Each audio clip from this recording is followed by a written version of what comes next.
O senador Sérgio Moro, durante sessão do plenário, se manifestou sobre a urgente necessidade de anistia aos presos e perseguidos políticos do ministro Alexandre de Moraes, do Supremo Tribunal Federal, em especial aos presos do 8 de janeiro. O senador apontou ainda que o Supremo acabou montando uma armadilha para ele mesmo, no caso do ex-presidente Jair Bolsonaro, pois a corte escancarou ainda mais seu hábito de criar jurisprudência de ocasião. Ao apartear o senador Rogério Marinho, Moro declarou: "Eu continuo com meu compromisso com a anistia em relação ao 8 de janeiro. As penas ali foram absolutamente desproporcionais para as faltas cometidas por aqueles manifestantes que invadiram. Alguns até destruíram patrimônio público. Vários nem sequer entraram nos prédios. Alguns entraram nos prédios e tentaram evitar a destruição. E em qualquer cenário, não há qualquer justificativa para apenas de 17 anos, esse excesso punitivo." Moro destacou que a questão não é política e sim de justiça. O senador comentou também a denúncia contra o ex-presidente Jair Bolsonaro e seu entorno, dizendo: "O Supremo acabou montando uma armadilha para ele mesmo, porque a jurisprudência do Supremo era no sentido de que acabou a função, acabou o foro por prerrogativa de função, acabou o foro privilegiado. Inclusive, isso foi considerado ao seu tempo um avanço, não só para tirar a carga de processos do Supremo, mas também para que não houvesse aquela sensação de um julgamento privilegiado. O Supremo reverteu esse entendimento logo depois de 2022 e ficou parecendo um pouco aquele tipo de jurisprudência de ocasião. Vamos mudar de novo." O senador apontou que a parcialidade do Supremo já está sendo mostrada até pela velha imprensa e sugeriu: "Talvez até pudéssemos pensar aqui no Congresso em editar uma regra que deixasse claro, ou para acabar de vez com o foro privilegiado, que é o que eu sugiro, ou para deixar claro que o que vale é aquela jurisprudência anterior do Supremo Tribunal Federal de que quem encerrou a função não tem foro." A ditadura da toga segue firme. O Brasil tem hoje presos políticos, tribunais de exceção e jornais parlamentares e influenciadores censurados. Em um inquérito administrativo no Tribunal Superior Eleitoral, o ministro Luiz Felipe Salomão, ex-corregedor do TSE, mandou confiscar a renda de sites e canais conservadores, como a Folha Política, com o aplauso e o respaldo dos ministros Luiz Roberto Barroso, Alexandre de Moraes e Edson Fachin. Todos os rendimentos de mais de 20 meses de trabalho do jornal estão sendo retidos sem justificativa jurídica. Anteriormente, a Folha Política teve sua sede invadida e todos os seus equipamentos apreendidos a mando do ministro Alexandre de Moraes. Mesmo assim, a equipe continuou trabalhando como sempre, de domingo a domingo, dia ou noite, para trazer informação sobre os três poderes e romper a espiral do silêncio imposta pela velha imprensa, levando informação de qualidade para todos os cidadãos e defendendo os valores, as pessoas e os fatos excluídos pelo mainstream, como o conservadorismo e as propostas de cidadãos e políticos de direita. Se você apoia o trabalho da Folha Política e pode ajudar a manter sua estrutura, cumprir seus compromissos financeiros e pagar seus colaboradores, doe qualquer valor à empresa Raposo Fernandes por meio do Pix, cujo QR Code está visível na tela, ou por meio do código ajude@folhapolitica.org. Caso não utilize Pix, há a opção de transferência bancária para a conta da empresa Raposo Fernandes, disponível na descrição deste vídeo e no comentário fixado no topo. Há mais de 10 anos, a Folha Política vem mostrando fatos da política brasileira, cobrindo eventos dos três poderes e dando voz a pessoas que o cartel midiático do país não quer mostrar. Pix ajude@folhapolitica.org. Assista. Muito rapidamente aqui, eu quero seguir as suas palavras, senador Márcio Bittar. Hoje nós vemos essas situações de absoluta injustiça. Eu tenho pronunciado claramente sobre esse assunto. Aquelas invasões e destruições devem ser punidas. Agora, não pode fixar uma pena de 17 anos por um fato daquela espécie, para pessoas ali que eram manifestantes, que, a meu ver, se excederam, né, por violenta emoção e cometeram um erro. Lá atrás, o que eu defendia sempre é uma pena proporcional, que seja alguns meses de prisão ou pena de prestação de serviço. E, claro, segundo a culpa de cada um. Uma coisa é quem ficou lá fora, outra coisa é quem invadiu, outra coisa é quem invadiu e destruiu. Até teve gente que a gente viu filmagem que tentou evitar a destruição. Então, como é que coloca todo mundo aí nesse mesmo rol? Mas essa injustiça fica ainda mais gritante quando a gente está vendo o que está acontecendo. Hoje mesmo, como Vossa Excelência mencionou, quer dizer, o condenado, ele confessa o crime, ele vem à justiça, procura a justiça, diz que roubou dinheiro público, que recebeu milhões e milhões de reais em suborno, faz um acordo de colaboração, insiste no acordo de colaboração, porque o Ministério Público não queria fazer, mas daí a Polícia Federal fez esse acordo, insistiu, conseguiu a homologação desse acordo no Tribunal Regional Federal da 4ª Região. Anos depois, né, não vale nada. Como é que fica, né? Ele foi coagido? Anos depois vai ter esse tipo de afirmação. E como é que fica o acordo, o dinheiro? Então, nós estamos vendo uma justiça do avesso, não é? Que recai com todo um rigor fora da lei, né? Desproporcional que prevê a lei em relação àqueles manifestantes, que sim, precisariam ter uma punição, mas não nesse montante. E agora, acho que já passado 2 anos disso, né? Vários deles presos já deviam ser completamente liberados, né? Já foram punidos mais do que o suficiente. Agora, esses casos de quem rouba em horário, de quem tira dinheiro da saúde, da educação, quem roubou a Petrobras, saqueou a Petrobras, nós temos esse tratamento, não pela justiça como um todo, mas essas decisões pontuais aqui de um ministro supremo, mas a responsabilidade acaba sendo do sistema de justiça inteiro. E aí querem que nós aceitemos calados. E aí a gente viu esse ranking da Transparência Internacional, o Brasil despencando, prejudicando nossa moral lá fora, prejudicando nossa imagem, prejudicando o ambiente de negócios.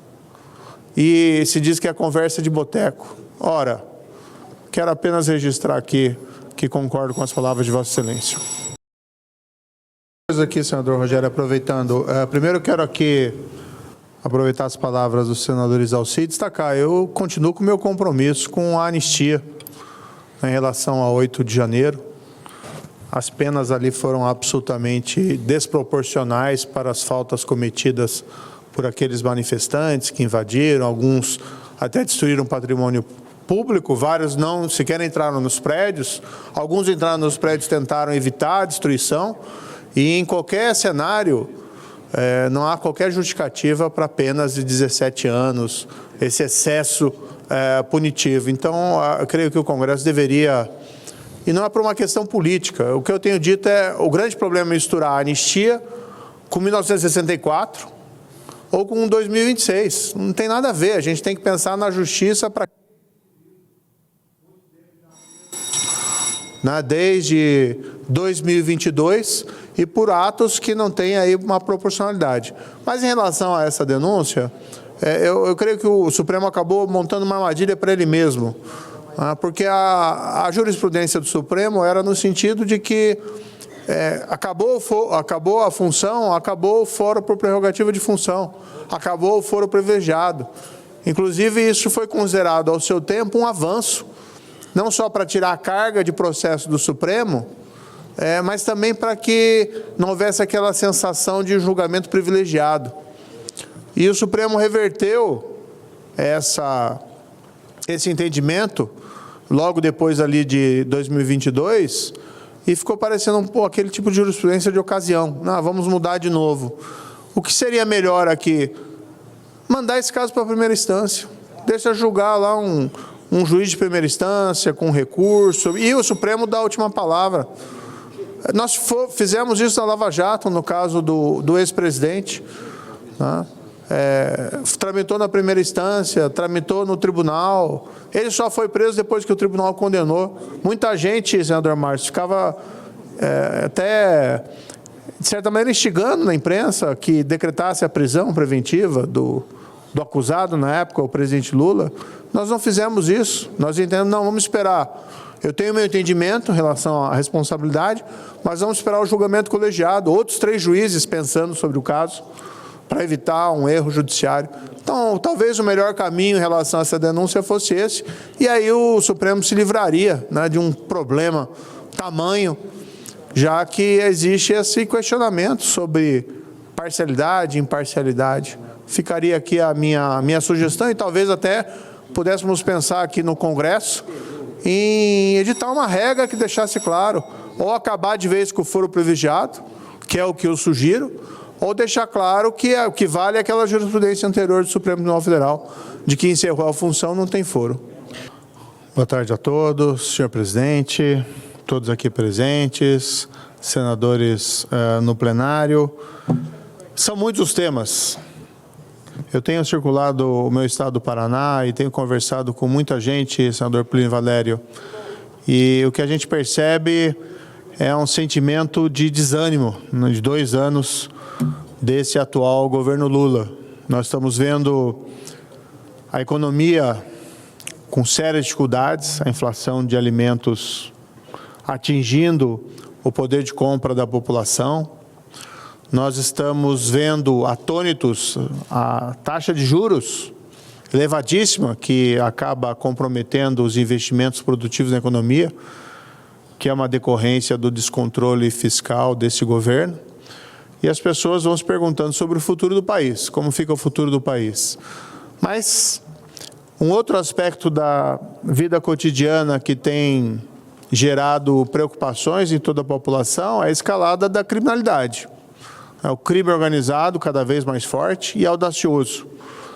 Vamos falar desse recente ataque a uma delegacia no Rio de Janeiro pelo crime organizado para resgatar um preso. E também a criminalidade violenta, que é a que mais assusta as pessoas. Ficam com medo de sair de casa, de mandar os seus filhos para a escola. E assistimos um vídeo recente de um latrocínio, um ciclista, em plena luz do dia, sendo assaltado e morto por um furto de um celular. Não porque se recusou ou resistiu a integrar, mas simplesmente porque os bandidos, com aquela crueldade que lhe é característica, praticaram o crime sem qualquer margem para um segundo pensamento. Tudo isso é decorrente da falta de liderança ou até da má liderança que nós temos no país. Tem um ditado antigo que diz que o peixe apodrece pela cabeça. E tendo nós, infelizmente, como presidente, alguém que foi no passado condenado criminalmente e teve a sua condenação anulada sem justificativa jurídica, vamos dizer, foi uma decisão política, né, com todo o respeito que se possa haver às instituições, ali houve uma decisão política que reabilitou o presidente, mas se o reabilitou à luz dos olhos da jurisprudência ou da lei, do ponto de vista moral, o juízo reprovável permanece o mesmo. E essa pessoa foi guindada a presidente da República. E aí você tem uma contaminação moral de todo o país. Como você vai convencer o mundo do crime de que praticar violações da lei é errado quando você tem um quadro desse? Agora eu me dirigia ao plenário e vi atônito uma nova notícia, uma nova anulação de uma condenação da Operação Lava Jato por ministro do STF, do senhor Antônio Palocci, ex-ministro da Fazenda, do primeiro mandato do governo Lula. Até há quem faça juízo que foi um bom ministro do ponto de vista técnico. Mas do ponto de vista moral, é uma pessoa que foi presa na Operação Lava Jato, foi processada na Operação Lava Jato e, pasmem, confessou seus crimes. Fez um acordo de colaboração, insistiu nesse acordo. O Ministério Público Federal, lá em Curitiba, era contra esse acordo, pelos argumentos que tinha.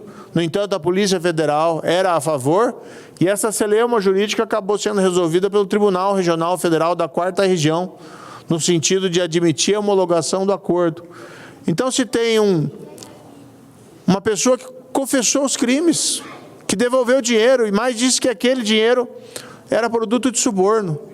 Anos depois, isso foi, vamos lembrar, ali por 2017, e nós estamos 8 anos depois, uma canetada de um ministro supremo, cuja competência sobre esse caso se dá por razão misteriosa, porque o caso originário do Supremo era para obter cópias de mensagens que haviam sido obtidas por hackers.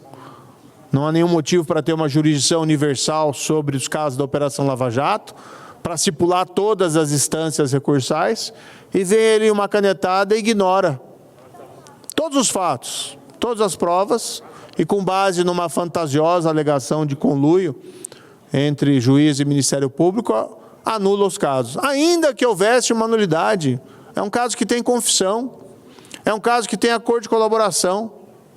Essa não é uma causa que interrompe por si só qualquer vício que pudesse ter anterior, e não houve, mas que pudesse ter anterior nesse processo? Será que rasgamos todas as nossas regras processuais?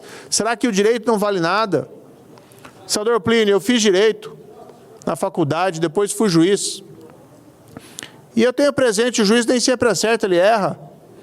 Mas nós tínhamos uma ética.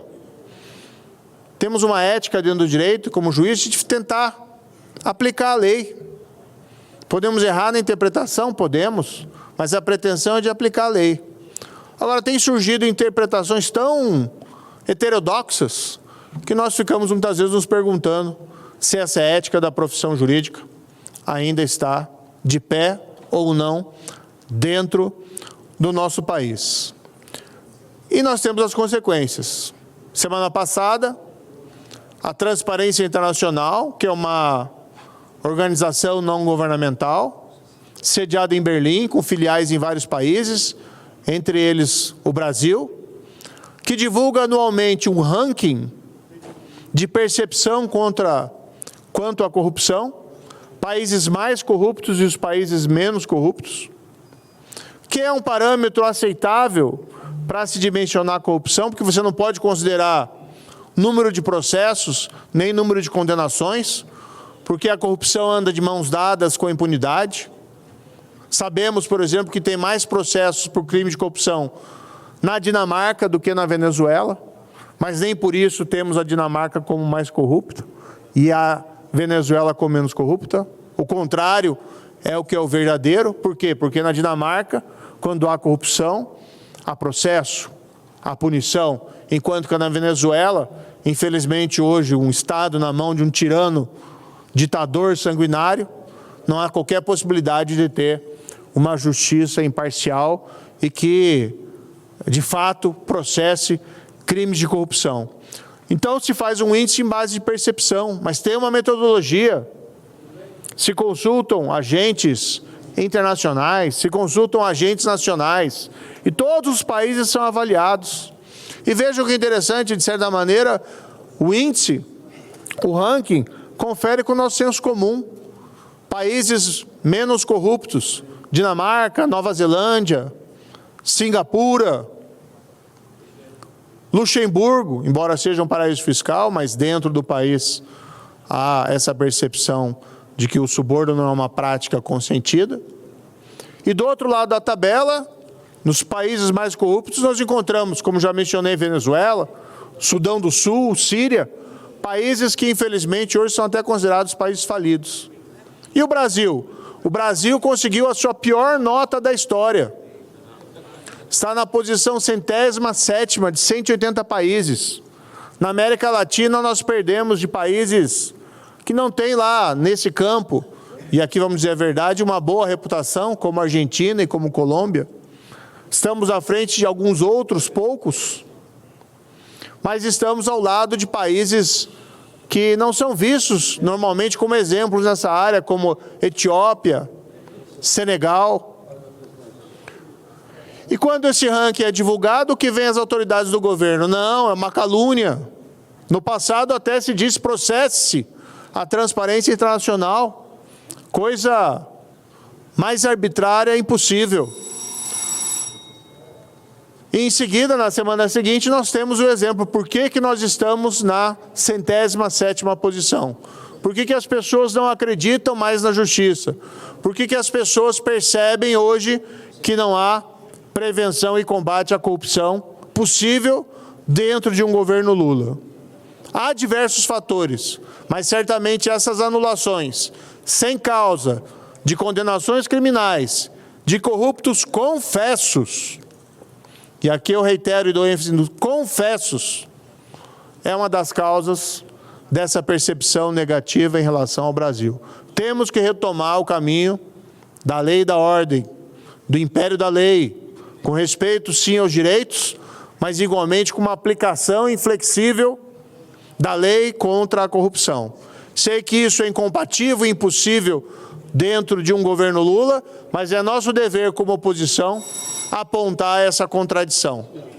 É nosso dever como oposição apontar e destacar essas faltas, na expectativa de que, pelo menos em 2 anos, e eu acredito que este governo caminha para um fim trágico, com Lula saindo pela porta dos fundos, nós possamos retomar a agenda anticorrupção. E antes, quem sabe, possamos ter uma outra vitória, já que esse governo atual é absolutamente hostil ao combate à corrupção.